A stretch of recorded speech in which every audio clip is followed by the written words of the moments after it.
కాకినాడ జిల్లా తాళ్లరేవు మండలం పోలికూరు పంచాయతీ తోటపేట గ్రామంలో నెలకొన్న పరిస్థితులపై ఇరు పక్షాలతో శాంతి సమావేశం నిర్వహించారు. తహసీల్దార్ కార్యాలయంలో పితాని త్రినాథరావు అధ్యక్షతన జరిగిన ఈ కార్యక్రమానికి కాకినాడ రూరల్ సీఐ చైతన్య కృష్ణ ముఖ్య అతిథిగా హాజరై ఇరు వర్గాల వారికి కౌన్సిలింగ్ ఇచ్చారు. ముందుగా ఇరు వర్గాలకు చెందిన ఊడా వెంకటరమణ, రేవు భద్రయ్య, పెయ్యల సత్యనారాయణ, ఉండ్రు సత్యనారాయణ, న్యాయవాదులు పెయ్యల రమేష్, దడాల సత్యనారాయణ తదితరుల నుండి వివరాలను అడిగి తెలుసుకున్నారు.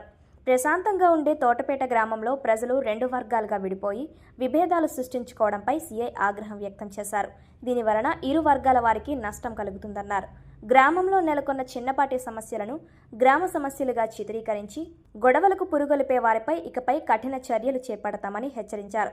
తహసీల్దార్ పితాని త్రినాథరావు మాట్లాడుతూ గ్రామంలో రెండు వ్యక్తుల మధ్య గొడవ, రెండు వర్గాల మధ్య గొడవలకు దారితీశాయన్నారు. వీటిపై గతంలో కూడా ఇరు పక్షాలను సమావేశపరిచి 3 సార్లు కౌన్సిలింగ్ ఇవ్వడం జరిగిందన్నారు.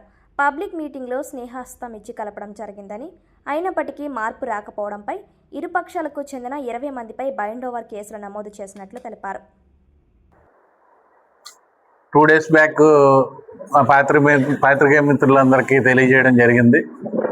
తాళ్లరేవు మండలంలో పోలేకూరులో చేరినటువంటి తోటపేట గ్రామంలో ఇరు వర్గాల మధ్య వేరు వాతావరణం, ఒకరినొకరు పౌరుషంగా దూషించుకోవడం, దానికి వెలి అనే పేరు పెట్టి మన మిత్రులు సోషల్ మీడియాలోనే అలాగా ఉన్న ఎలక్ట్రానిక్ అండ్ ప్రింట్ మీడియాలో నాటడం జరిగింది. ఆ రోజే నేను చాలా వరకు క్లారిటీ ఇచ్చాను. అయినప్పటికీ నిబంధనల మేరకు రెవెన్యూ డిపార్ట్మెంట్, లైన్ డిపార్ట్మెంట్స్ ఉంటాయి. దీనికి మండల ప్యాటర్న్, మండల కమిటీ ఎదురుకుండా ఇవాళ హాజరవ్వమని నోటీసులు లిఖితపూర్వకంగా ఇవ్వడం జరిగింది. సిఐ చైతన్య కృష్ణ గారు కూడా వచ్చి ఉన్నారు, ఎస్ఐ గారు, అలాగే ఎంపీడీఓ గారు, ICDS and social welfare. These are the line department. రెండు వర్గాల నుంచి కూడా హాజరైనారు గ్రామ పెద్దలు. అదేవిధంగా మరొక బాధిత వర్గానికి చెందినటువంటి ఊడా వెంకటరమణ వారు చెప్పాల్సిన వారు చెప్పారు. ఇవన్నీ మీకు మొన్ననే చెప్పాను. ఒక దారి సమస్య, వ్యక్తిగత సమస్యల గురించి ఇక్కడ వరకు వెళ్ళింది. వాళ్ళు వివాహం గెలవద్దని వీళ్ళు, వాళ్ళు మా పెద్దలను గౌరవించట్లేదన్న వాళ్ళు, ఇవన్నీ మంచి వాతావరణం కాదు. ఇది ఒకే గ్రామం, ఒకే సామాజిక వర్గానికి చెందిన మీరు ఈ విధంగా దెబ్బలాడుకుంటే రేపొద్దున మీ విలేజ్ మీద ఒక బ్యాడ్ ఇంపాక్ట్ పడుతుంది. అందరూ కలిసి ఉండండి అని చెప్పడం జరిగింది. చైతన్య కృష్ణ గారు, సిఏ గారు అయితే ఇంచుమించుగా ఎక్కువ సమయమే తీసుకున్నారు. ఇరు వర్గాలు కూడా ఒప్పుకోవడం జరిగింది.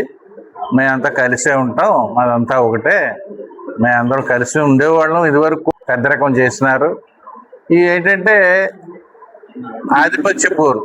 వీళ్ళు పెద్దరకం చేసినప్పుడు ఎవరికో ఫైన్ వేసారట.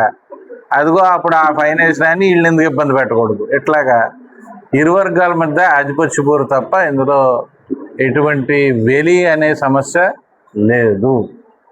అది కేటగారికల్గా వాళ్ళే అడ్మిట్ అయినారు. సో ఇప్పుడు మేము చెప్పడం జరిగింది ఏంటంటే, నోటరీ అఫిడవిట్ ఏ పార్టీ బి పార్టీ తీసుకుంటున్నాం, ఏది మేమంతా కలిసే ఉంటాం. ఈ భవిష్యత్తులో ఎటువంటి జరిగినా మీ చట్ట ప్రకారం ఏ సెక్షన్స్ అయితే అట్రాక్ట్ అవుతాయో దాని ప్రకారం మా మీద చర్యలు తీసుకుంటాం. అండ్ విత్ రిగార్డ్ టు అంటే ప్రికాషన్, మీకు తెలుసు బైండ్ ఓవర్ అనేది అదేం కేసు కాదు.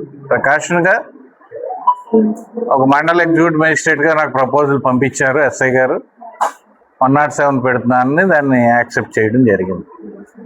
ఇకపోతే వీరు ఇప్పుడు పిఎల్ రమేష్ గారు ఆధ్వర్యంలో నోటరీ అఫిడవిట్ ఇస్తాన్నారు. వెంకటరమణ గారు, రమేష్ గారు, ఇటువైపు రేవు భద్రరావు గారు, సత్యనారాయణ. అది ఇచ్చి పోలీసు వారి దగ్గర ఒకటి, నా దగ్గర పెట్టుకుంటాం. సాటర్డే వీరందరూ కలిసి, ఎవరైతే ఈ 15 మంది ఆ 15 మంది ఉన్నారో వారు గ్రామంలో సామాజిక భవనంలో జస్ట్ గెట్ టుగెదర్, ఒక స్నాక్స్ పెట్టుకుని ఒకళ్ళొకటి స్నేహపూర్వక వాతావరణంలో వాళ్ళిద్దరిని కలిపినట్టుగా చేద్దామని అన్నారు. మంచి ఆలోచనది. సిఏ గారు చెప్పడంతో వెంటనే శనివారం అని మేము